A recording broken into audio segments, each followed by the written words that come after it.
कि प्रथम अभिषेक 8 वर्ष के बाद ही क्यों करा जाता है? 7वें के पहले क्यों नहीं होता है? बहुत सुंदर। पहले तो एक बार इस बालक का जोरदार अभिनंदन कर दो। आज इस बालक के निमित्त से इनके दादा ने पूरे हाट पिपलिया में उत्सव का वातावरण बना दिया। अचानक आज इन्होंने जिस तरह के उत्साह का परिचय दिया, ये बहुत उत्तम है। और हर माँ बाप को चाहिए जो अपने जीवन में अनेक प्रकार के मांगलिक प्रसंग बनाते हैं, उत्सव रचाते हैं, ऐसे कार्यों में वो उत्सव बनाना चाहिए ताकि बच्चों पर उसकी अमिट छाप हो। ये बहुत अनुकरणीय पहल है। आज जो सवाल किया कि बच्चों का 8 वर्ष की उम्र में ही प्रथम अभिषेक या आहार दान क्यों, ये गर्भ से 8 वर्ष है। क्या बोल रहा?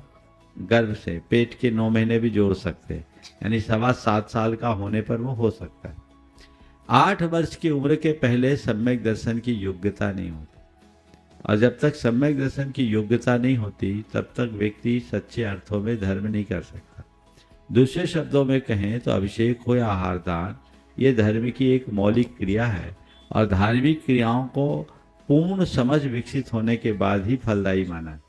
तो 8 वर्ष की उम्र से पूर्व बच्चों के अंदर उतनी समझ नहीं होती, लेकिन 8 वर्ष की उम्र होते ही वो सम्यक दर्शन क्या, केवल ज्ञान प्रकट करने की योग्यता ले आता है। यानी 8 का होने पर ही वो 8 कर्म को काटने की क्षमता अपने भीतर लाता है।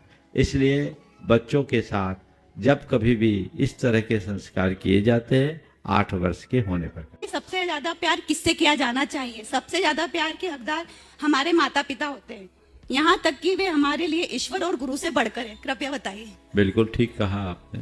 अपने माता पिता को हमें पूर्ण सम्मान देना चाहिए। हम तो उस संस्कृति में पले बढ़े लोग हैं जहाँ मातृदेवो भव, पितृदेवो भव का पाठ पढ़ाया गया। हम उस संस्कृति में पले बढ़े लोग हैं जहाँ माता पिता की परिक्रमा को ब्रह्मांड की परिक्रमा के रूप में देखा गया। इसलिए जो लोग अपने माता पिता को सम्मान नहीं देते, मैं समझता हूँ उनकी सारी धार्मिक क्रियाएं भी अर्थहीन हैं। जीवन क्या है? जीवन क्या है?